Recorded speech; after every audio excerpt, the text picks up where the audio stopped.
Las últimas investigaciones sobre el 32, a partir de nuevas fuentes disponibles, son esta tarde la sustancia de la intervención de Carlos Gregorio López Bernal. Historia y memoria de una matanza. Ponen de relieve la diferencia entre abordar esos sucesos, dice él, nos dice él, a partir de la historia o de la memoria. Historiográficamente, 1932 no tiene mucho significado en cuanto a levantamiento, sino en tanto matanza. Carlos Gregorio López Bernal es, junto con Eric Chin y Virginia Tilly, uno de los autores de Las masas, la matanza y el martinato en El Salvador, que fue publicado por la editorial de la Universidad Centroamericana. Es doctor en Historia por la Universidad de Costa Rica, licenciado en Letras por la Universidad de El Salvador. También es autor de Mármoles, Clarines y Bronces, Fiestas Cívico-Religiosas en El Salvador, siglos XIX y XX, y recientemente dirigió, coordinó y es coautor del libro 1808-2015, Historia Contemporánea. Los dejo con Carlos Gregorio. Vamos a cambiar el enfoque de la discusión. Yo voy a hablar de 1932 tratando de verlo desde dos perspectivas aparentemente cercanas, pero que de repente pueden distanciarse mucho. Uno es ver los hechos del 32 desde la lógica de los estudios históricos propiamente dicho, es decir, a través de las investigaciones que se han realizado desde hace mucho tiempo, o ver 1932 desde la memoria, es decir, desde las diferentes maneras como diferentes sectores sociales y en momentos diversos recuerdan lo que aconteció en 1932. Y decir recuerdan, pues es un poco abusivo, porque ustedes me dirán, pues algo sabemos del 32, pero yo ni había nacido cuando eso aconteció. Ciertamente, pero resulta que hay mecanismos mediante los cuales, sin la necesidad de recurrir a un libro, también podemos conocer del pasado. Entonces, sobre esas dos líneas voy a trabajar. Hay evidencias visuales del 32, como por ejemplo esta imagen de la ejecución de Francisco Sánchez en Huayúa, y ahí podríamos tener ya como dos elementos de acercamiento. Podemos tener la perspectiva de los protagonistas, en este caso Sánchez como rebelde, las fuerzas del ejército como los que reprimen esa masacre, pero ustedes ven al fondo también una cantidad de público. Algunos de esos a lo mejor habían participado en los hechos, otros simplemente fueron testigos de esos hechos. Entonces nosotros tenemos como al menos algunas posibilidades de acercamiento a un hecho histórico, independientemente de que sea el 32 o pueda ser cualquier otro. Desde los protagonistas, es decir, que participa en el momento de los hechos, en realidad lo que tenemos es una visión fragmentaria, en tanto que, aunque uno esté presente de un hecho, no puede conocer todo lo que está aconteciendo simultáneamente en ese hecho. Es una visión también apasionada, si he estado involucrado tengo mi propio punto de vista, incierta porque generalmente no sabemos en qué ese hecho va a terminar, puede ser entusiasta, temeroso, etcétera, etcétera, en el momento de los hechos. A posteriori podemos tener una visión más sosegada, menos apasionada, de repente podemos idealizar esa experiencia del pasado o pudiera ser que también tengamos una visión desencantada de esos hechos. Por otra parte podemos tener la visión desde los testigos. Aparentemente podrían ver lo mismo que los protagonistas, pero como no están directamente involucrados, de repente pueden aportar datos para una visión diferente. Su visión, al igual que la de los protagonistas, puede cambiar con el paso del tiempo. Conocen otras versiones, han sido permeados por la memoria social que se ha construido alrededor de ese evento y por lo tanto, y aquí hay una precaución, digamos, sobre todo cuando se investiga el 32, desde los testimonios, desde las memorias, pues que alguien hacia 1990 me dio una versión de los hechos de 1932, hay que tener cuidado. El tiempo ha pasado y el tiempo no pasa en vano. En todo caso, tenemos que desde los testigos, desde los protagonistas, se construyen las fuentes históricas, o por lo menos algunas de las fuentes históricas, con las cuales nosotros podemos contrastar las versiones de protagonistas y testigos. También nos podemos acercar al pasado desde la memoria, y en este caso específicamente desde la memoria social, que son recuerdos del pasado elaborados por determinados grupos sociales. Es una memoria obviamente selectiva, no se recuerda todo, se recuerdan ciertos aspectos del pasado, por lo tanto la memoria es concomitante al olvido. Recordamos justamente porque olvidamos. Tan importante en este caso sería saber qué ocurrió en 1932 como saber qué se recuerda de lo ocurrido.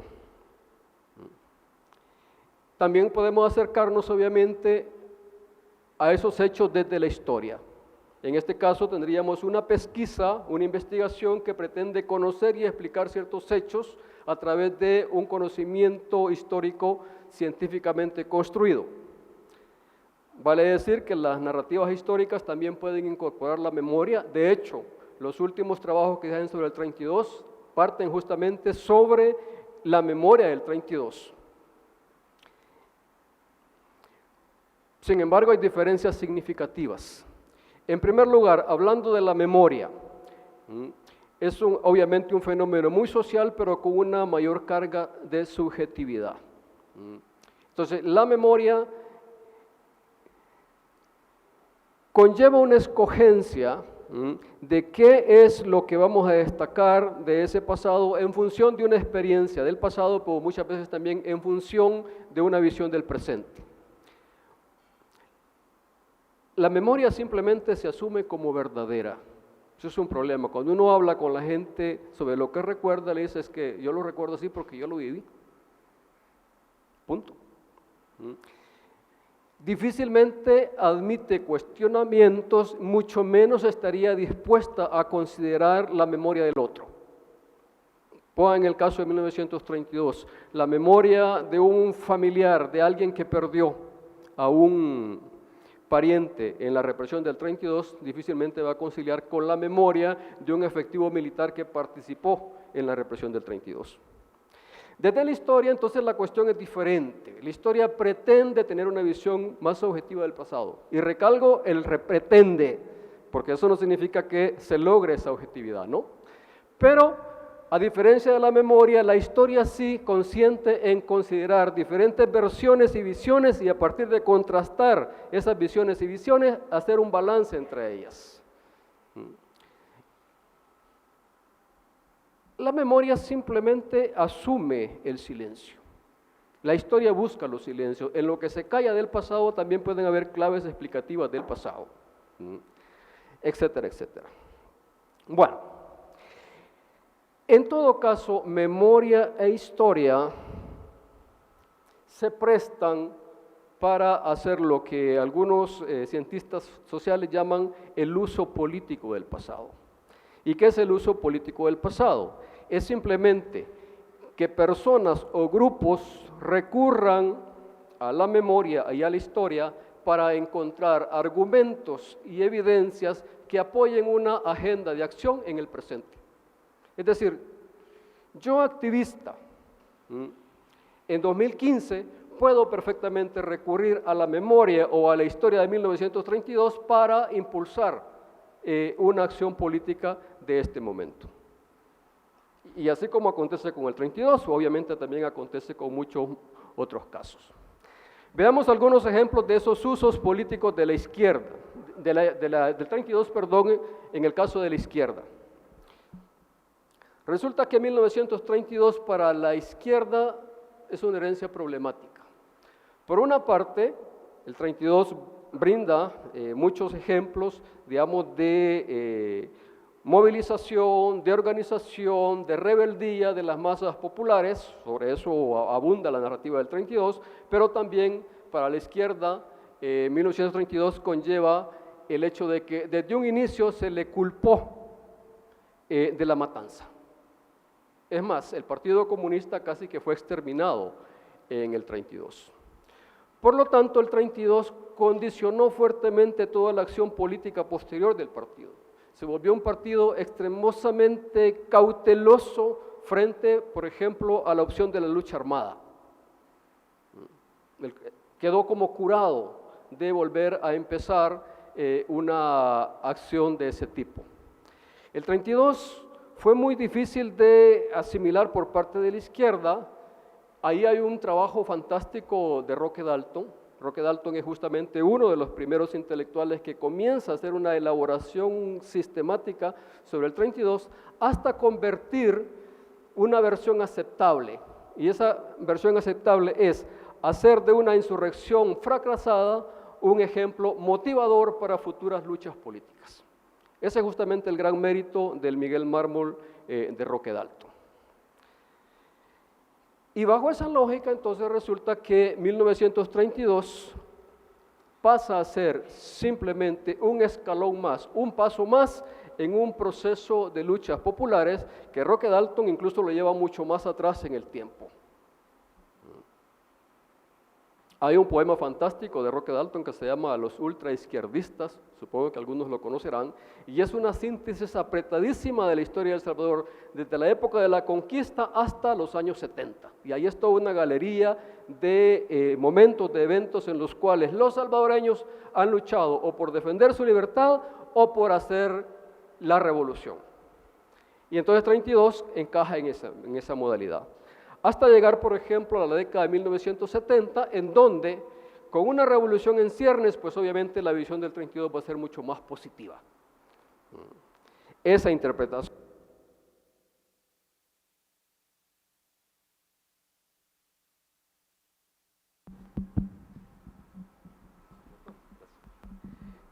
El ejercicio de síntesis más abusivo sería llegar, por ejemplo, hasta el himno del FMLN, venceremos. Ahí hay una síntesis, una relación bien clara entre toda esa cadena de luchas hasta el momento en que, hacia 1980, parecía que la revolución era alcanzable. Por parte de la derecha, la herencia podríamos decir que ha sido, entre comillas, obviamente, positiva. ¿Por qué? Porque en el 32 se conjura lo que la derecha consideró que era la amenaza comunista y al reprimir, al vencer el levantamiento, pues obviamente se salva la nación. Hay una cantidad de narrativas de derecha que, bueno, basta con que vean la página web del Partido Arena y encontrarán datos al respecto. Para la derecha también 1932 es como una lección. Es mejor prevenir que lamentar.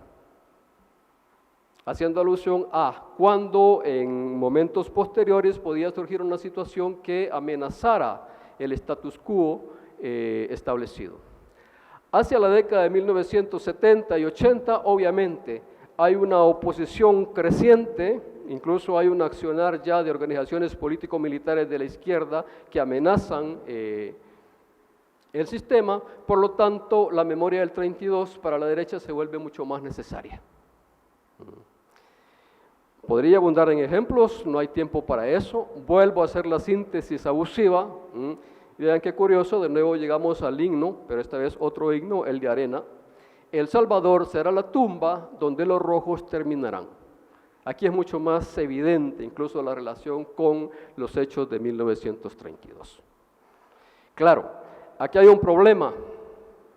Aquí hay que decirlo, estas son visiones interesadas del 32. Construidas en función de una agenda, de un proyecto político, por un lado de la izquierda, por un lado de la derecha. Por supuesto que no podemos decir que estas versiones, estos usos políticos del pasado, estén absolutamente divorciados de la historia.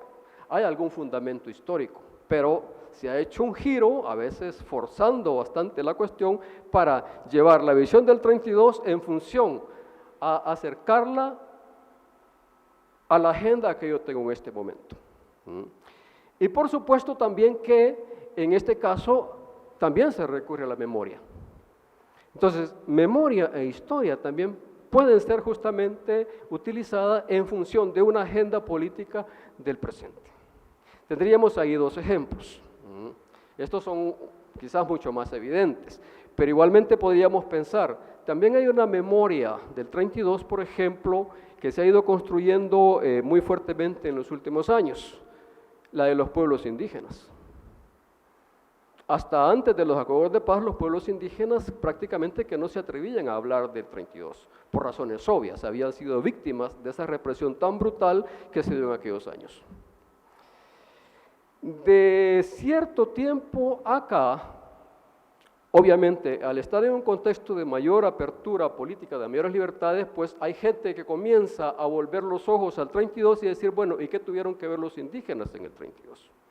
Y se está construyendo muy fuertemente una memoria desde esos sectores en los cuales reclaman para sí no solo mayor protagonismo, sino que están exigiendo cada vez más que se les reconozca como víctimas de esos trágicos hechos. Lo cual, desde el punto de vista humanitario, obviamente es absolutamente válido. Desde el punto de vista de la historia, pues ahí habrá mucha tela que cortar. Obviamente, hubo una fuerte participación indígena en los hechos del 32, de hecho fueron los que más recibieron el golpe de la represión, pero 1932, como no puede reducirse únicamente la causalidad comunista como alguna vez se pensó, tampoco puede reducirse a que fue un levantamiento eminentemente y únicamente indígena. Sin embargo, hay voces que ya apuntan bastante hacia esa vía.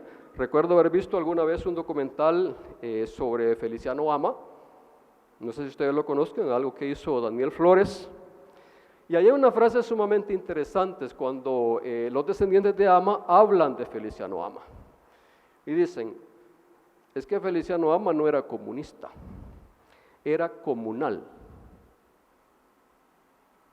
Yo no sé si quien dijo la expresión tenía conciencia del enorme berenjenal semántico en que nos estaba metiendo. Porque comunista o comunal, pues sí, pueden ser muy diferentes, pero parten de una misma raíz.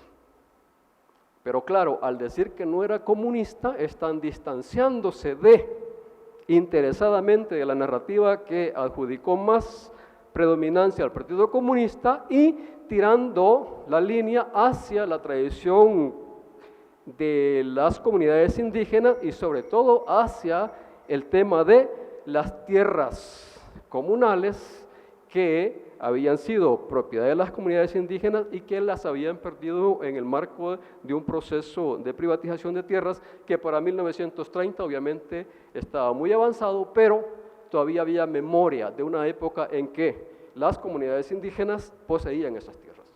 Entonces ustedes ven cómo memoria e historia pueden jugar y a veces cruzarse de manera incluso peligrosa en hechos como este. Me voy a quedar acá porque el punto no es tratar de explicar todo, sino simplemente cómo provocar la reflexión. Insisto, el gran problema para nosotros es, al final de cuentas, cuando hablamos de 1932 tendríamos que pensar, bueno, lo que la gente sabe sobre el 32 le proviene ¿de dónde?